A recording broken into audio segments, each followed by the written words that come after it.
Bonjour à tous, bienvenue sur Analyse Immo. On cherche des investissements réels et rentables qui sont gagnants sur le long terme. Aujourd'hui, je vous propose d'aborder le sujet brûlant du moment, à savoir la remontée des taux d'intérêt et donc ce que tout le monde a à la bouche en ce moment, c'est les éventuels cracks immobiliers. Qu'est-ce qu'un crack? Qu'est-ce qu'un crack immobilier? Qu'est-ce qu'un marché immobilier? Qu'est-ce que cette classe d'actifs au final? Il faut revenir un peu aux fondamentaux pour pouvoir faire le point. Avant toute chose, si ce n'est pas déjà fait, je vous invite à vous abonner à cette chaîne. Vous êtes plus de 80% à suivre mes vidéos sans être abonné. C'est vraiment dommage parce que nous, ça nous permet pas forcément d'avoir un potentiel d'intérêt et de toucher des nouvelles personnes. Et vous, ça vous empêche de suivre le plus possible les vidéos dès qu'elles sortent et en même temps d'apporter un peu de valeur et de votre contribution dès le début à cette chaîne. Allez, trêve de bavardage, on enchaîne tout de suite avec le premier point que je voulais aborder. Il y en a 5 au total. Le premier point, c'est tout simplement revenir sur les fondamentaux de ce que c'est qu'un actif immobilier, qu'est-ce que c'est l'immobilier au départ. Si on veut pouvoir traiter le sujet du crack immobilier, il faut pouvoir savoir dire de quoi on parle. Donc l'immobilier, c'est une classe d'actifs à part entière qui s'inscrit d'ailleurs comme tous les actifs, comme les actions, je sais pas moi, les œuvres d'art, les choses un peu tangibles, comme des titres de propriété. Donc vous avez directement votre nom qui est associé à l'actif. Donc ça, c'est quelque chose qui est une des caractéristiques de l'immobilier. Mais ce qui fait avant tout la valeur de l'immobilier, c'est sa valeur intrinsèque. Et qu'est-ce que la valeur intrinsèque de l'immobilier? C'est tout simplement à quoi il sert. Quelle est l'utilité du bien que vous possédez?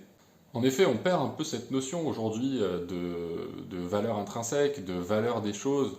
On a plus tendance à réfléchir en monnaie, donc plus communément en argent, même si je préfère utiliser le terme monnaie, parce que en fait c'est ce qu'on s'échange contre d'autres choses, de choses en choses, de produits en services, de services en produits, de produits en produits, etc. etc.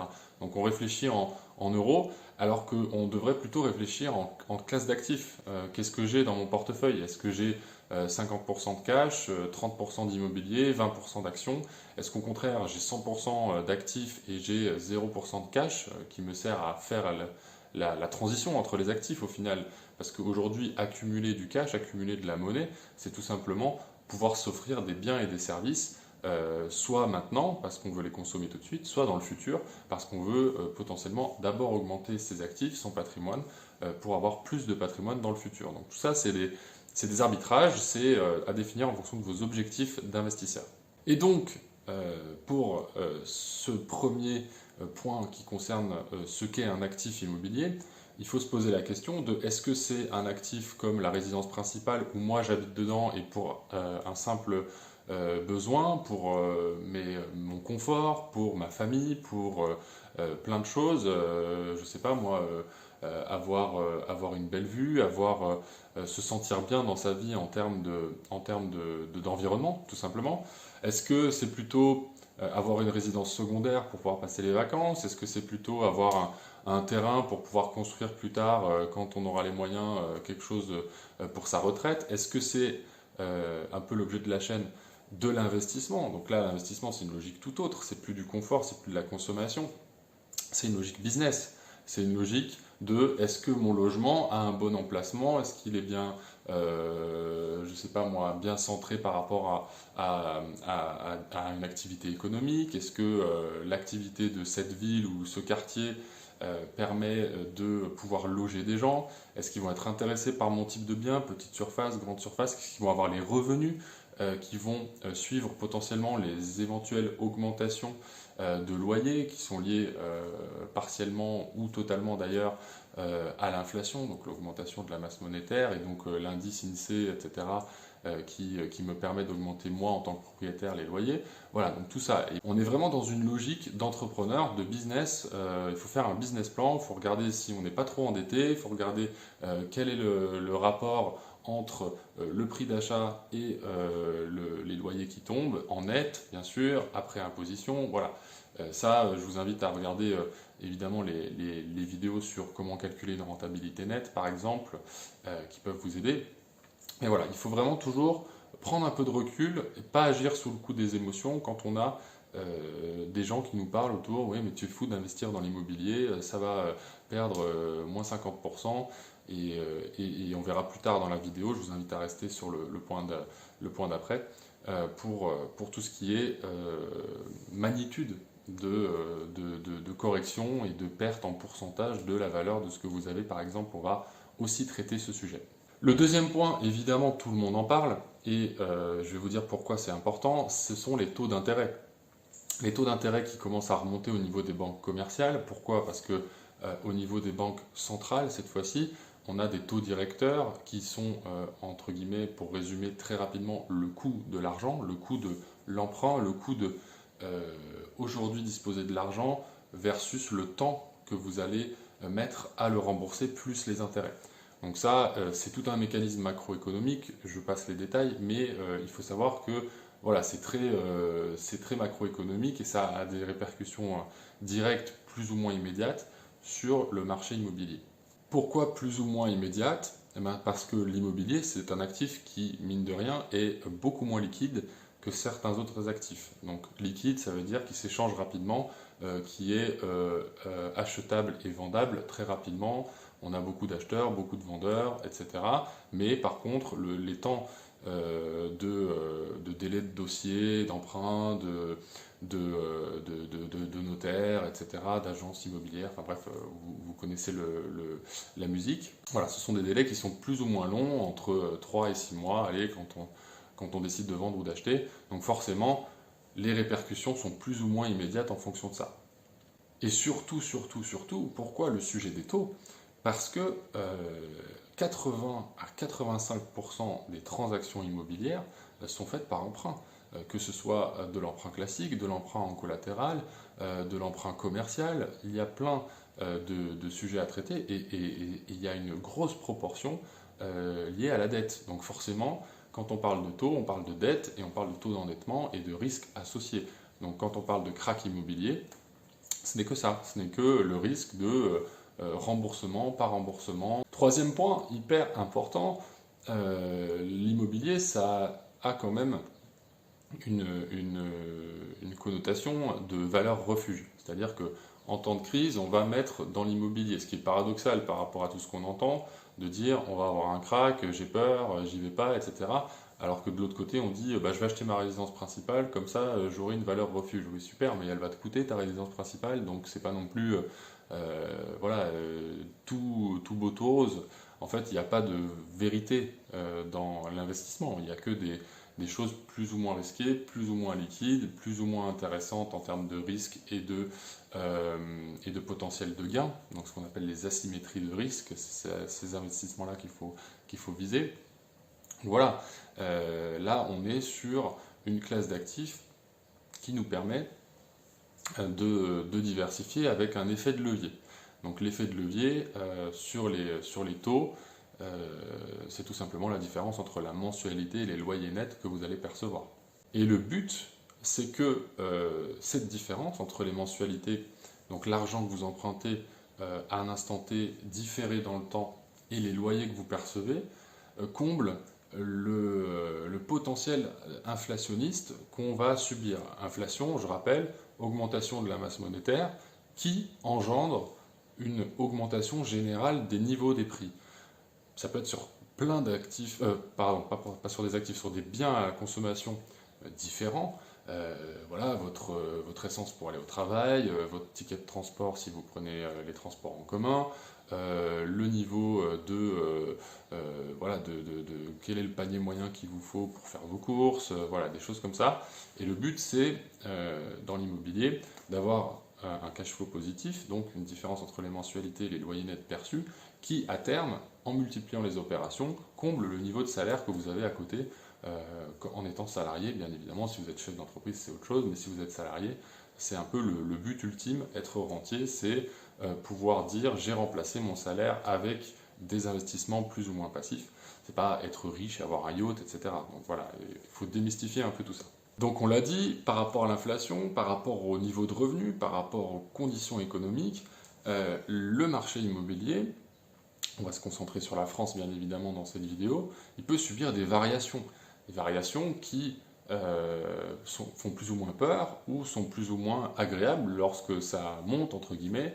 Rappelez-vous, toujours en valeur relative par rapport à l'argent que vous auriez eu en cash si vous n'aviez pas acheté ou l'inverse. Il faut savoir qu'on a vécu des bulles, on a vécu des cracks et c'est pas nouveau, ça existe depuis la nuit des temps.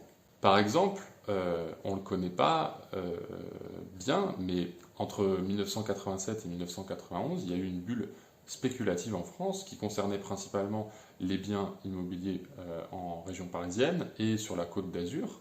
Et en général, la spéculation immobilière, elle finit toujours par l'arrivée de nouveaux marchands de biens, c'est-à-dire des gens qui achètent et revendent très rapidement des biens pour justement faire une marge, une plus-value, parce qu'ils se disent qu'il y aura toujours de la demande sur le type de bien qu'ils recherchent. Ça, c'est très caractéristique au marché immobilier. Et on va s'intéresser maintenant à quoi ça correspond en pourcentage, parce que en pourcentage réel, vous avez un actif. Qu'est-ce qui se passe? Vous l'avez acheté 100 000 euros. Qu'est-ce qui se passe lorsque la fin de la bulle est là et que le dégonflement se poursuit? Eh bien, en 90, 91, donc par rapport à la guerre du Golfe et plein de choses, des événements externes, mais qui peuvent être corrélés, on a eu une baisse de moins 30 à moins 40% sur l'immobilier parisien. Donc ça, c'est ultra traumatisant, mais en même temps, pour ceux qui étaient bien diversifiés à cette époque-là et qui n'avaient pas senti le coup, mais s'étaient protégés en amont de dire on n'est pas à l'abri un jour que ça arrive, et ça aurait pu être en 90 comme en 95, etc. Ben, ils ont profité à ce moment-là des soldes, tout simplement. Donc c'est aussi ça, être investisseur, c'est ok, prendre des risques pour pouvoir gonfler son patrimoine, mais aussi pouvoir le protéger lorsqu'on en a et le réallouer lorsqu'il y a des opportunités. C'est également la même chose un peu plus récemment, 10 ans après, avec la bulle ce qu'on appelle la bulle des valeurs boursières, la bulle des dot-com, et ça a eu aussi des conséquences en immobilier. Les prix entre la période de fin de crack, donc l'immobilier, ça prend des mois et des années pour faire des transitions, donc on est reparti entre 95 et 99 sur des niveaux de prix x2, x3, etc. en 10 ans.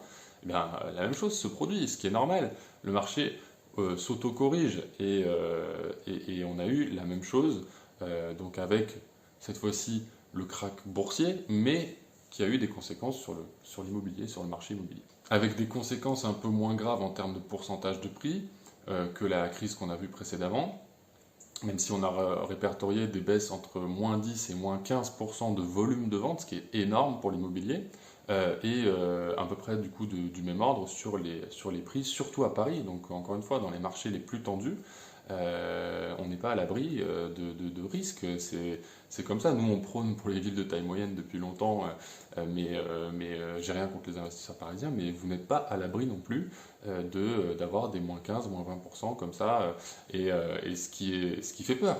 Maintenant, il faut relativiser, c'est pas non plus des baisses de moins 60% qui s'éternisent. C'est des cycles, c'est des phases de hausse, de baisse, des marchés qui corrigent, des marchés qui reprennent du poil de la bête, et c'est comme ça.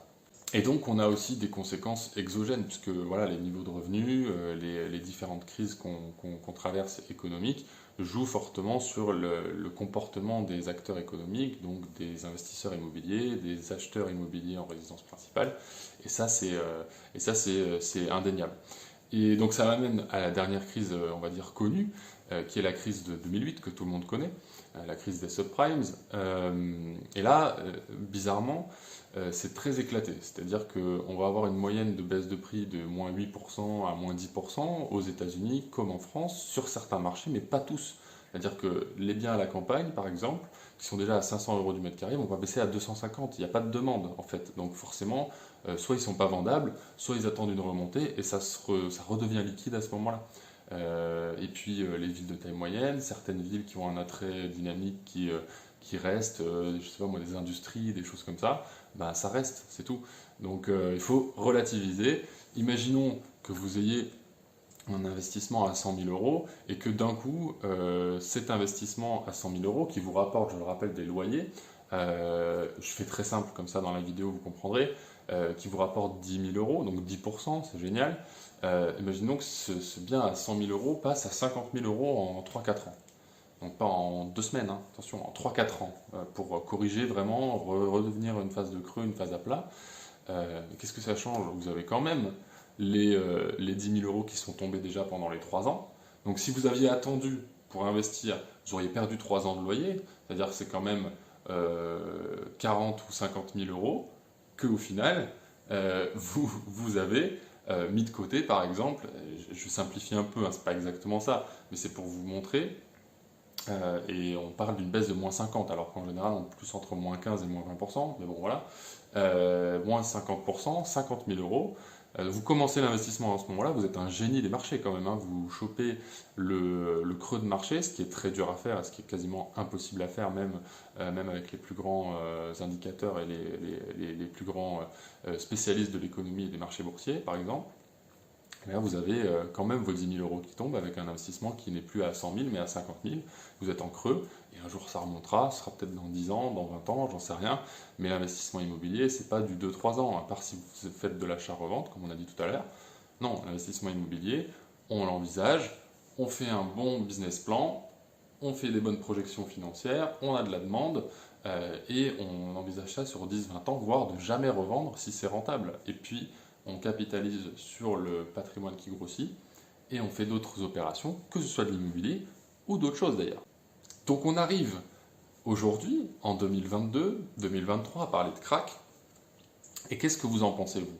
Est-ce que vous pensez que si vous investissez demain 100 000 euros et que ça se transforme en 70-80 000 euros, mais que vous avez un bon plan financier sur les 10-15 ans prochains, est-ce que vous pensez que vous allez vouloir revendre, paniquer, subir vos émotions, ou est-ce que vous allez juste voir les loyers qui tombent par rapport à l'emprunt fixe que vous avez fait et au loyer net qui tombe avec un peu de turnover des locataires? Qu'est-ce que vous en pensez? C'est à vous de voir, ça s'appelle un profil de risque. Ça s'appelle aussi diversifier, parce qu'il ne faut pas mettre tous ses œufs dans l'immobilier. Il faut un peu avoir, je sais pas moi, des actions, des valeurs refuges, des obligations. Voilà, ça c'est à vous de voir avec votre conseiller de gestion en gestion de patrimoine. Mais on est sur ce genre de questions qu'il faut se poser dès le départ. La stratégie d'investissement, c'est pas je fonce et je réfléchis après. Ok, des fois ils font fausser, mais au départ, il faut avoir quand même un petit plan ou une petite esquisse de ce qu'on veut devenir dans le futur. Et pour finir cette vidéo, je voulais vous dire de ne pas paniquer. Évidemment qu'on n'est pas à l'abri d'une catastrophe, mais sachez que quel que soit ce que vous faites dans la vie, même rester 100% en cash, c'est-à-dire que tous vos revenus, vous dépensez rien, vous habitez chez vos parents, vous n'avez pas de loyer, vous n'avez pas de voiture, vous n'avez rien du tout à dépenser, pas d'assurance, vous en foutez, vous vivez dans votre chambre et vous jouez aux jeux vidéo, je sais pas, eh bien, vous avez quand même un risque. Parce que le cash, c'est, entre guillemets, un actif aussi. Et donc, imaginons que votre banque fasse faillite et qu'elle ait besoin de prendre sur les dépôts. Là, vous êtes foutu aussi. Même s'il y a des fonds de garantie, imaginons que ces fonds de garantie-là, ils soient foutus aussi, c'est terminé. Donc, bon, c'est le scénario catastrophe. Mais il y a du risque dans tout. Le tout, encore une fois, c'est d'avoir des asymétries de risque. C'est-à-dire, combien je suis prêt à mettre et à tout perdre éventuellement pour le potentiel de gain et le potentiel de cash flow, de revenus que je vais réussir à me dégager. J'espère que ça vous a plu. J'ai livré un peu voilà, à chaud la réaction par rapport à tout ce que j'entends en ce moment. Dites-moi ce que vous en pensez et surtout n'oubliez pas de vous abonner. Encore une fois, vous êtes peu nombreux à le faire et je vous en remercie du fond du cœur si vous le faites. Évidemment, je vous mets quelques vidéos sur les exemples d'investissement qu'on trouve chaque semaine. Je rappelle que tous les dimanches, je fais une vidéo pour scanner le marché, les villes rentables. J'ai les datas qui me permettent de le faire et je vous mets ici donc les derniers investissements trouvés qui sont des opportunités dont vous pouvez profiter. Je vous dis à bientôt, c'était Analysimo, ciao.